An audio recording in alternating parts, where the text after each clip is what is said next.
الحمد لله رب العالمين والعاقبة للمتقين ولا عدوان إلا على الظالمين أشهد أن لا إله إلا الله وحده لا شريك له وأشهد أن محمدا عبده ورسوله صلى الله عليه وآله وسلم المبعوث رحمة للعالمين اللهم صل على سيدنا محمد وعلى آل سيدنا محمد فيا عباد الله أوصيكم ونفسي بتقوى الله فقد فاز المتقون اتقوا الله اتقوا الله حق تقاته ولا تموتن إلا وأنتم مسلمون فقال الله تبارك وتعالى وهو أصدق قائل أعوذ بالله من الشيطان الرجيم يوم يكون الناس كالفراش المبثوث وتكون الجبال كالعهن المنفوش صدق الله العظيم وصدق رسوله النبي الكريم ونحن على ذلك من الشاهدين والشاكرين والحمد لله رب العالمين معاشر المسلمين jamaah salat Jumat, orang-orang tua kami yang insyaallah kita semua mendapatkan kemuliaan dan keberkahan daripada Allah Subhanahu wa taala di hari yang penuh barakah, di tempat yang dimuliakan oleh Allah Subhanahu wa taala. Dari mimbar sederhana ini khatib mengajak kepada kita semua, wabil khusus terhadap diri sendiri, mari sama-sama kita tingkatkan ketakwaan, kita tingkatkan rasa tunduk dan patuh kita pada Allah Subhanahu wa taala. Sejatinya manusia tidak ada perbedaannya di hadapan Allah melainkan rasa tunduk dan takutnya pada Allah Subhanahu wa taala. Kata baginda Nabi kita Muhammad sallallahu alaihi wasallam, la farqu bainal arabi wal ajam illa bittaqwa. Tidak ada perbedaan orang-orang Arab. Kita ketahui bersama jamaah dimuliakan oleh Allah Subhanahu wa taala. Arab pada umumnya dekat dengan kota kelahiran baginda Nabi kita Muhammad sallallahu alaihi wasallam, Makkah al-Mukarramah. Arab dekat dengan kota Madinah, tempat hijrahnya Rasulullah sallallahu alaihi wasallam. Tapi kedekatan itu, kata beliau, jamaah dimuliakan oleh Allah Subhanahu wa taala, bukanlah menjadi pembeda di hadapan Allah, melainkan kata Rasulullah sallallahu alaihi wasallam illa bittaqwa, kecuali dengan ketakwaan dan ketundukannya kepada Allah Subhanahu wa taala. Mudah-mudahan semakin hari semakin baik hubungan kita pada Allah Subhanahu wa taala, dan tak terlupakan juga oleh kita hubungan baik sesama dengan manusia. Kita sebagai manusia ciptaan Allah Subhanahu wa taala senantiasa menjaga hubungan baik pada Allah Subhanahu wa taala, hablum minallah. Begitu pula hubungan baik sesama dengan manusia, hablum minan nas, agar dua-duanya berjalan dengan baik.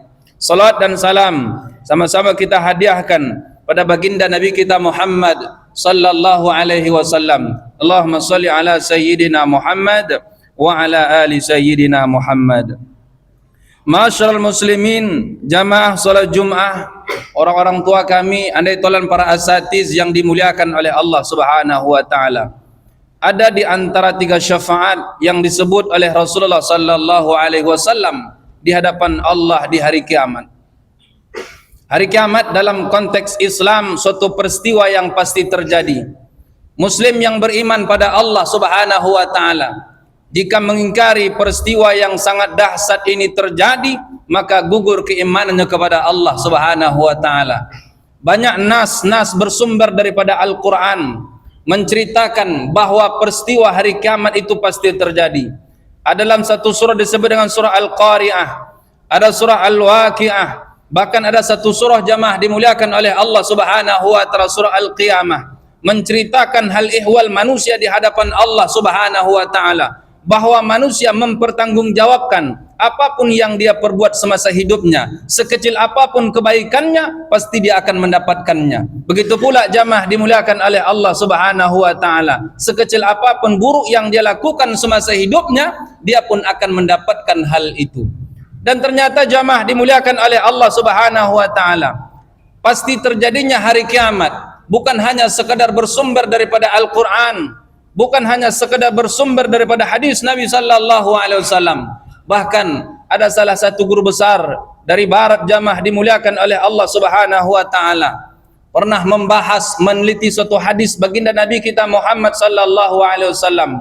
Mungkin pernah sama-sama kita dengar bahwa di antara terjadinya hari kiamat jamaah dimuliakan oleh Allah Subhanahu wa taala, tanda-tanda besar terjadinya hari kiamat, matahari tak lagi terbit daripada timur tapi terbit daripada barat. Hadis ini diteliti jamaah dimuliakan oleh Allah Subhanahu wa taala. Butuh waktu yang begitu luar biasa. Tetapi dalam telitiannya jamaah dimuliakan oleh Allah Subhanahu wa taala terbukti secara ilmiahnya bahwa suatu ketika, suatu masa matahari tak lagi terbit daripada timur tapi terbit daripada barat, dan dia lihat di situ jamaah dimuliakan oleh Allah Subhanahu wa taala kehancuran alam, kehancuran dunia, sebagaimana disebut oleh Allah Subhanahu wa taala dalam surah Al-Zalzalah, idza zulzilatil ardul zilzalaha.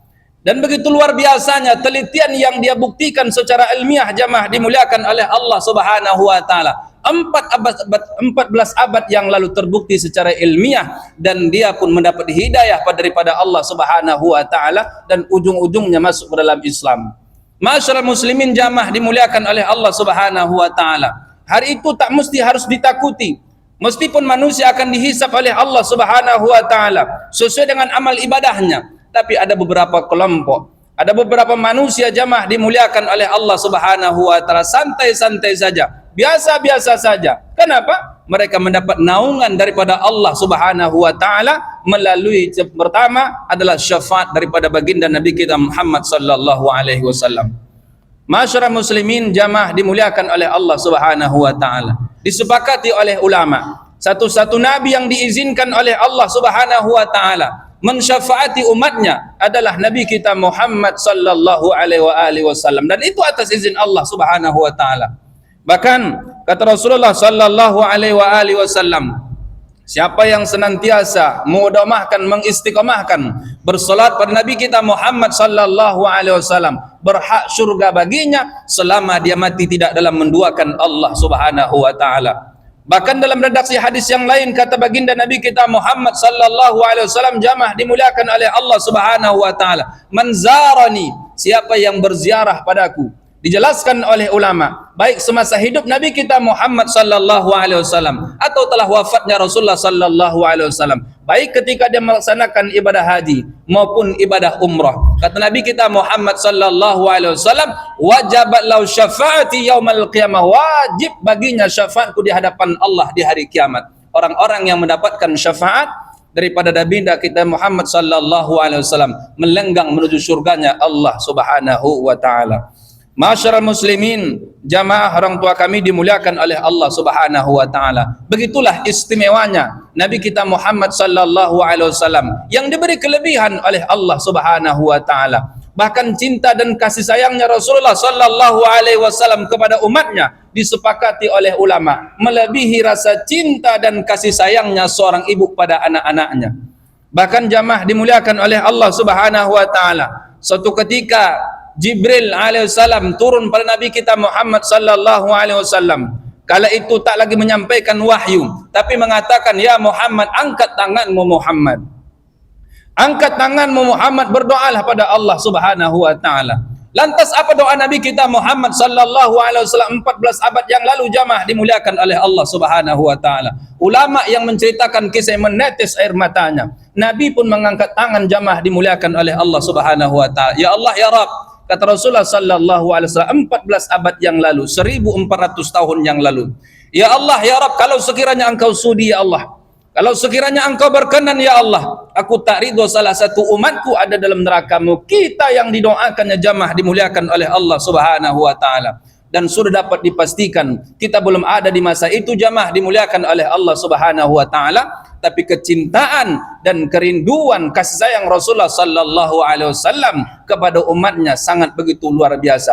Maka kita jamaah dimuliakan oleh Allah Subhanahu wa taala, umat yang hidup di akhir zaman, mari sama-sama kita hidupkan sunnah-sunnah Rasulullah dalam kehidupan kita sehari-hari. Kata Nabi sallallahu alaihi wasallam, man ahya sunnati, siapa menghidupkan sunnah-sunnahku dalam kehidupan sehari-harinya, wa kana ma'al fil jannah, maka dia bersamaku dalam surganya. Maka jemaah dimuliakan oleh Allah Subhanahu wa taala, kita hidupkan sunnah-sunnah Rasulullah dalam kehidupan kita sehari-hari. Itu yang pertama. Yang kedua adalah syafaat bersumber daripada Al-Quran. Mulianya Al-Quran, jamaah orang tua kami dimuliakan oleh Allah Subhanahu wa taala. Bukan hanya sekedar berpahala ketika kita membacanya. Sekedar menatapnya saja pun dinilai oleh Allah Subhanahu wa taala adalah ibadah. Kata Nabi sallallahu alaihi wasallam, ada 5 hal kita tidak ngapa-ngapai jamaah dimuliakan oleh Allah Subhanahu wa taala. Menatapnya akan dinilai ibadah. Yang pertama kata Nabi kita Muhammad sallallahu alaihi wasallam, nazratul Ka'bah, melihat Ka'bah. Yang kedua jamaah dimuliakan oleh Allah Subhanahu wa taala, melihat mushaf daripada Al-Qur'an. Tidak sekadar berpahala membacanya, sekadar menatapnya saja pun Allah nilai sebagai ibadah di hadapan Allah Subhanahu wa taala. Bahkan mentap air Zam-Zam sekalipun Allah nilai sebagai ibadah kepada Allah Subhanahu wa taala. Masyarakat muslimin, jamaah orang tua kami yang dimuliakan oleh Allah Subhanahu wa taala. Suatu hadis yang mulia riwayat Imam Muslim, wa an Abi Umamah radhiyallahu anhu qala, daripada Abi Umamah semoga Allah meridhoinya, dia berkata, sami'tu Rasulullah sallallahu alaihi wasallam, aku pernah mendengar baginda Nabi kita Muhammad sallallahu alaihi wasallam yaqul, bersabda. Apa kata Rasulullah sallallahu alaihi wasallam? Iqra'ul Qur'an, bacalah oleh kalian akan Al-Qur'an, kata Rasulullah sallallahu alaihi wasallam, fa innahu ya'ti yaumal qiyamah syafi'an li ashabi. Dia akan datang di hadapan Allah Subhanahu wa taala di hari kiamat sebagai syafaat untuk para pembacanya. Bedanya Al-Quran dengan orang yang sedang melaksanakan ibadah salat itu sangat berbeda jamaah dimuliakan oleh Allah Subhanahu wa taala. Ketika kita melaksanakan ibadah salat, kita mengangkat tangan dalam takbiratul ihram, kita sedang berdialog, kita sedang bercakap-cakap dengan Allah Subhanahu wa taala. Kita katakan dalam takbiratul ihram, Allahu akbar. Allah pun menjawab, sadaqata 'abdi kabartani. Engkau benar wahai hambaku, engkau besarkan aku. Terjadi dialog kepada Allah Subhanahu wa taala. Tapi beda halnya ketika kita baca Al-Quran, jamaah orang tua kami dimuliakan oleh Allah Subhanahu wa taala. Zahirnya kitalah yang membaca ayat itu, daripada hakikatnya Allah sedang menyampaikan informasi-informasi penting, baik itu tentang kehidupan dunia, terlebih lagi kehidupan akhirat di hadapan Allah Subhanahu wa taala. Maka senantiasa orang yang bersama dengan Al-Quran, Allah sedang memuliakannya. Bahkan jamaah dimuliakan oleh Allah Subhanahu wa taala. Dalam satu ungkapan, siapapun yang berhubungan dan berinteraksi dengan Al-Quran, maka Allah angkat derajatnya, baik di dunia maupun di akhirat di hadapan Allah Subhanahu wa taala. Semua malaikat punya tugas khusus daripada Allah Subhanahu wa taala. Ketepatan Jibril alaihi salam membawa wahyu Al-Quran daripada Allah Subhanahu wa taala kepada Nabi Muhammad sallallahu alaihi wasallam. Allah angkat derajat Jibril menjadi pemimpin daripada malaikat, asbab daripada Al-Quran itu jamaah dimuliakan oleh Allah Subhanahu wa taala. Bahkan ada satu malam Al-Quran diturunkan pada malam itu. Malam itu pun Allah angkat derajatnya sampai-sampai kata Allah Subhanahu wa taala, siapapun yang beribadah pada suatu malam itu setara dengan 1000 bulan, lebih kurang sekitar 84 tahun. Begitulah Allah angkat, karena dalam konteksnya siapapun yang berhubungan dan berinteraksi dengan Al-Quran, Allah angkat derajatnya baik di dunia, bil khusus di akhirat di hadapan Allah Subhanahu wa taala. Dan yang terakhir jamaah orang tua kami yang dimuliakan oleh Allah Subhanahu wa taala, yakni syafaat daripada orang-orang yang soleh. Satu hadis yang mulia kata Rasulullah sallallahu alaihi wasallam, almar'u man ahabbah. Seseorang akan dikumpulkan dengan di dalam surga dengan orang-orang yang ia cintai. Islam tidak melarang kepada kita untuk berteman, bersahabat dan bertetangga dengan siapapun, bahkan di luar dengan keyakinan kita. Tapi pada konteksnya seseorang akan dikumpulkan oleh Allah Subhanahu wa taala dalam surga dengan orang-orang ia cintai. Ada satu ungkapan yang mulia jamaah orang tua kami yang dimuliakan oleh Allah Subhanahu wa taala. Ibnu Jauzi rahimallahu taala anhu berkata pada sahabatnya dalam kitabnya, kita ketahui bersama ini salah seorang ulama besar, kitabnya masyhur seluruh dunia. Kata beliau jamaah dimuliakan oleh Allah Subhanahu wa taala, illam tajiduni fil jannah bainakum. Ketika kalian tidak mendapati aku dalam surga di antara kalian, fas'alu anni, tanyakan pada Allah Subhanahu wa taala anni, tentang keberadaanku. Artinya orang-orang soleh akan bertanya pada Allah Subhanahu wa taala ketika dia masuk ke dalam surga, ya Allah ya Rabb, mana si fulan ya Allah, kami sama-sama mengaji ya Allah, kami sama-sama dalam ketaatan ya Allah. Allah izinkan jamaah dimuliakan oleh Allah Subhanahu wa taala.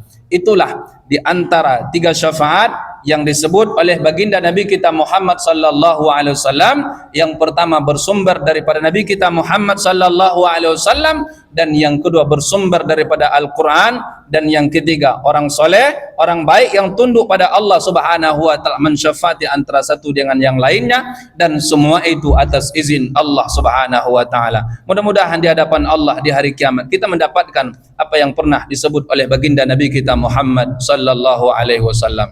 Barakallahu lakum fil Qur'anil azim wa nafa'ani wa iyyakum bima fihi minal ayati wa dzikril hakim wa taqabbalallahu minni wa minkum tilawatahu innahu huwas samiul alim. Aqulu qawli hadza wastaghfirullahal azim li wa lakum wa lisairil muslimina wal muslimat wal mu'minina wal mu'minat fastaghfiruhu innahu huwal ghafurur rahim.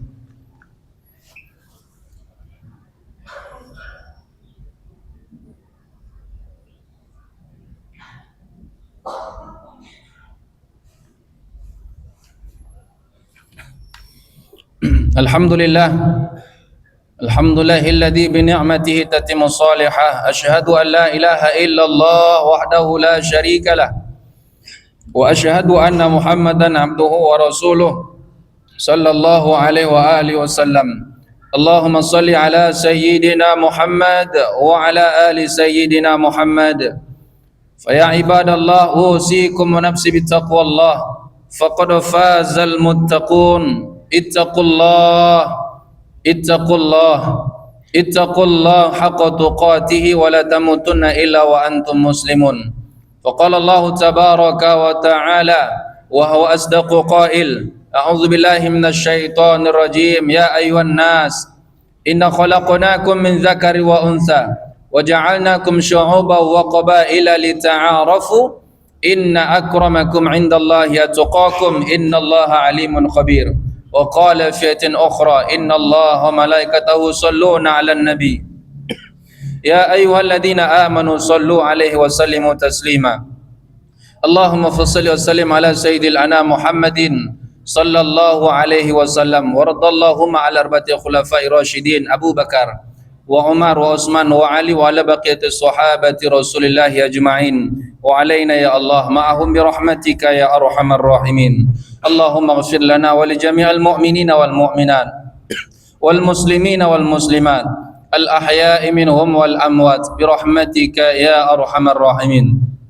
Allahumma ya Allah anzil rahmah wal maghfirah wal afiyah was sihah wan ni'mah wat tawfiq wal hidayah wal barakah wal istiqamah was sakinah was syafa'ah min sayyidina Muhammadin sallallahu alaihi wasallam yaumal qiyamah. Alaina ya Allah, alaina ya Rahman, alaina ya arhamar rahimin. Allahumma ya Allah a'izzal Islam wal muslimina fi kulli makan wa adhilla syirka wal musyrikina wal munafiqina wal kafirin. Allahumma ansur ikhwanal mujahidina fi Gaza wansurhum ya Allah, wansurhum ya Rahman, wansurhum ala qaumin nasara, wansurhum ya Allah ala alqaumil kafirin fa innaka khairun nasirin. Rabbana atina fid dunya hasanah wa fil akhirati hasanah wa qina adzaban nar walhamdulillahi rabbil alamin. Ibadallah, innallaha ya'murukum bil 'adli wal ihsan wa ita'i dzil qurbal fahsya'i wal munkari wal baghi ya'izukum la'allakum tadhakkarun washkurullahal azim yadhkurkum washkuru ala ni'amihi yazidkum wa la dzikrullahi akbar wallahu ya'lamu ma tasna'un.